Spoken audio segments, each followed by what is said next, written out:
So thank you very much for making time. I know your schedule is fully packed and you're wonderful. Everybody's Your team is wonderful. So thank you so much for taking the time to join us. You have some, you've had some big announcements, and I would love to, I haven't talked about much of them because I wanted you to kind of announce them for the audience. So let's just go ahead and roll right in. Dr. Karen DeSalvo, ONC Coordinator, but then also Assistant Secretary for Health and Human Services. Acting, yes, excellent. We're working on that other part too, but excellent. So tell us about some of your announcements for the HIMSS this year. We have been working as in the federal space to advance health IT as an important underpinning to better care, to precision medicine. And so as part of that, we said last year when we wrote the interoperability roadmap in partnership with the private sector, we would do some things. We would provide additional clarity on standards. We would push a payment environment that encouraged interoperability. But we also said that we shouldn't do that alone, that we really wanted to do with the private sector. And so we spent the last few months since the release of the roadmap pulling together the vendor and developer community, the providers, especially major providers that deliver service in 46 states, and the vendors that represent 90% of the inpatient market and many others in the outpatient space, and said, would you all commit to a future of an open connected health system, one where consumers would have access to their electronic health information and be able to share it when and where it matters. Secondly, that we would all agree we would not engage in blocking and that data would flow on behalf of the patients. And third, that we would move to a shared language, federally recognized national standards, and not just basic standards, but those also that include important privacy and security expectations and business practices. So we asked for people to make a public pledge to those three commitments, and they did. They came in, as I said, at 90% of those EHR vendors that are supporting the inpatient market in this country. We have about half that are representing the outpatient market. 5 biggest health systems, but dozens of health systems, and the American Hospital Association, the American Medical Association, American College of Physicians, American Academy of Family Practice. I could go on, but I think what I'd rather people do is go to healthit.gov/commitments, take a look at who has publicly signed on to the pledge, and look at what they've said they will do to help manifest this future world where not just systems are connected. We want to be a place where data is free and the data is interoperable, a place where we're really getting granular about those important aspects of a patient's or a person's health that tell their story and can tell it not just in that one moment of care, but across their lifespan. No, that's fantastic. And I saw the pledge this morning, and I did share it out. And actually, all the companies that I'm on the board of or work with have made the pledge already, and they're already posted up there. Well, so I thank you so much for that. It's a really, it's a moment in the market when we, put out our strategic plan federally about a year ago and, as a draft, and then put it out formally in the fall and said, this is a time for us to move from the electronic health record at the center to the person at the center, and data to support better health care and better health. And we're going to use all of our levers, meaningful use, but beyond that, to see that we can advance it. We really want to meet the not only the person in the center, the person we're here to serve, but the private sector's got to help us do that, because they can make choices about advancing APIs well before the 2018 rule kicks in. Yep. So what are your 3 goals for this conference? What are your 3 main things that you're going to focus on? Well, I think in the first place, we want to make sure that the Office of the National Coordinator is present, that we are here to learn.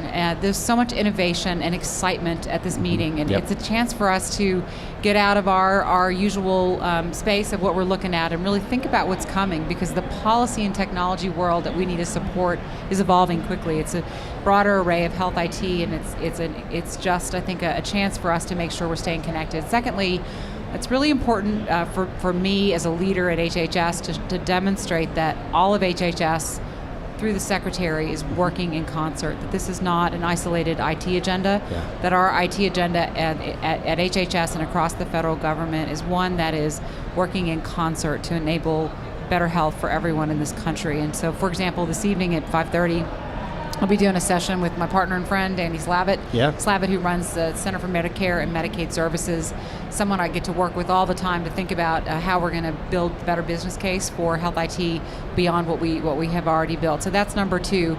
I think number 3 is really just to make sure that we're reiterating the message and making sure that we're seeing where it's being acted upon of open data, of FHIR-based APIs, of opportunities for consumers and other really the important parts of the health ecosystem, docs, nurses, and others, to have access to usable data that's actionable.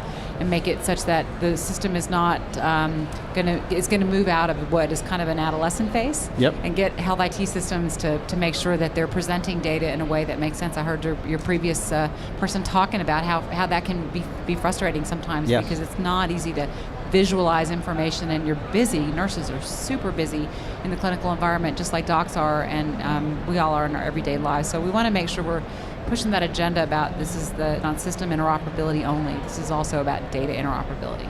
So I love, and I don't want to lead the witness here, but holding people accountable and accountability. And so this show for the first 3.5 hours today has been around actionable intelligence and best practices and just making sure people deliver. What best practice would you offer to care providers, health systems, hospitals, to them? What would you offer them? Say, in 2016, here are a couple best practices or things that, I would recommend you look into 2016, 2017. What would you say to that? Well, I'm going to get back to what we've also announced this week, because we talked about the pledges that the Secretary had announced last evening. We're building upon that with an action agenda that will include a set of challenge grants that we made public this morning.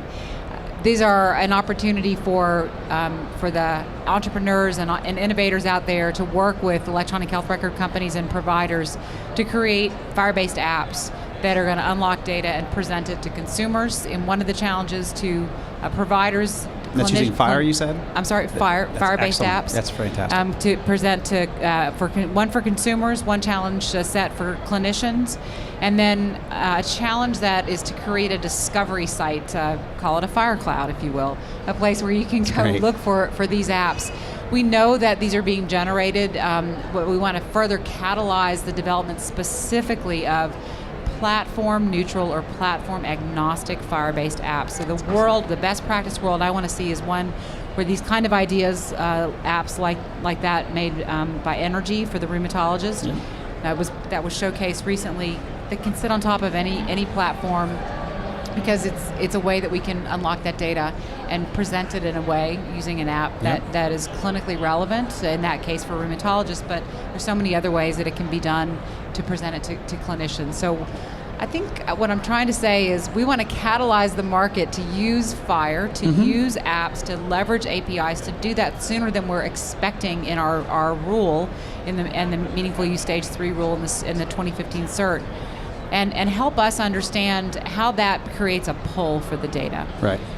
This pushing is only going to get us so far. I think there's got to be a point at where it's so easy to access usable information that's actionable that there's going to be a lot of pull, and that's going to, I think, really help to advance the marketplace. Yeah, I participated in the White House Summit a couple years ago on consumer access, and push was easy, and pulling is what we really want people to be able to pull that information into their different systems and so forth. So we've had this real success in the demand side of the equation in the last 6 years. We've tripled the adoption. It means there's a lot of digital information. Just take the hospital space where there's essentially a digital footprint for everybody.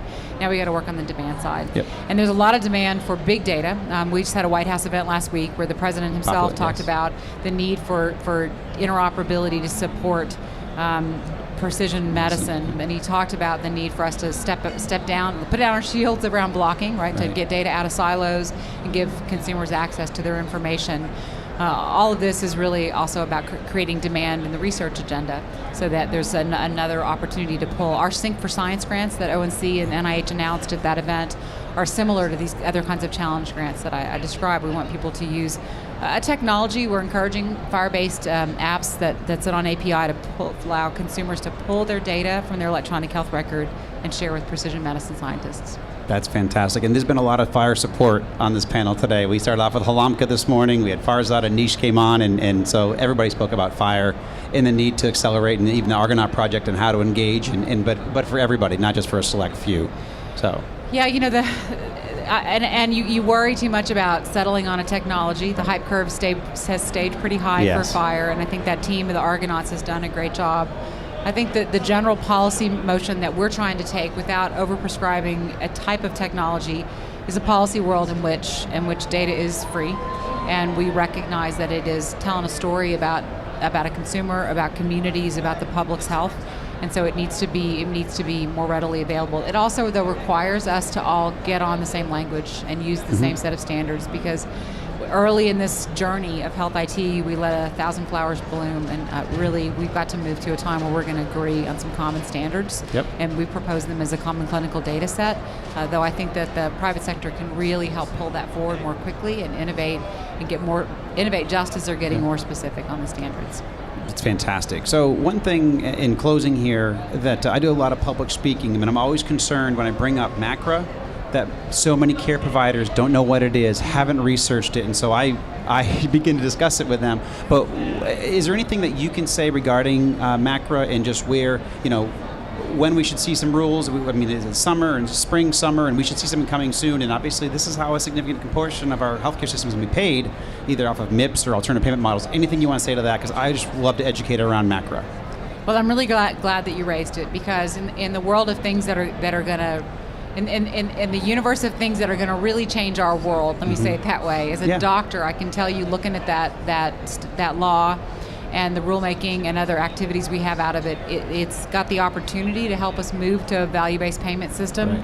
Right. But it also has the opportunity, I think, to be missed, and there's some complexity in it that I think is important for physicians in particular to understand, since it's directed to them.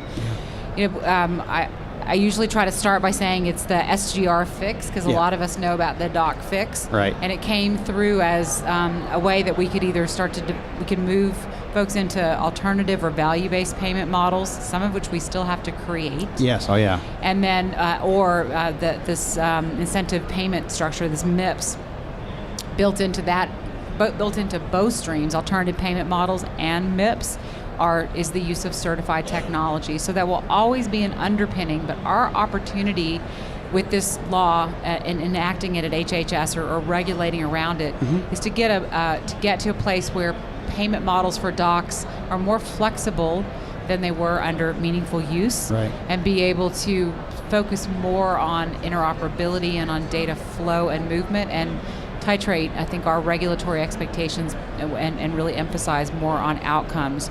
Congress set out a timeline for us to get requests for information and to put out rules, so we are still on track to meet those expectations. The request for information was already out, and we have been taking in that data.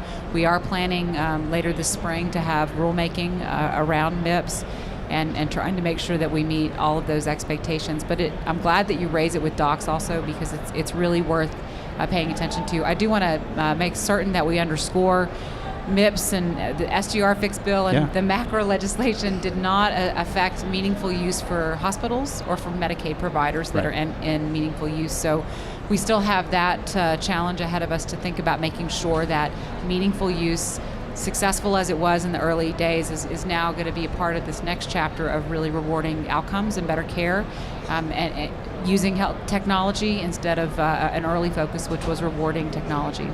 Fantastic. Excellent. Dr. DeSalvo, thank you very much for joining me on air. I appreciate it, and hopefully we'll see you soon. Thank you very much. It was great to be here. Thank you.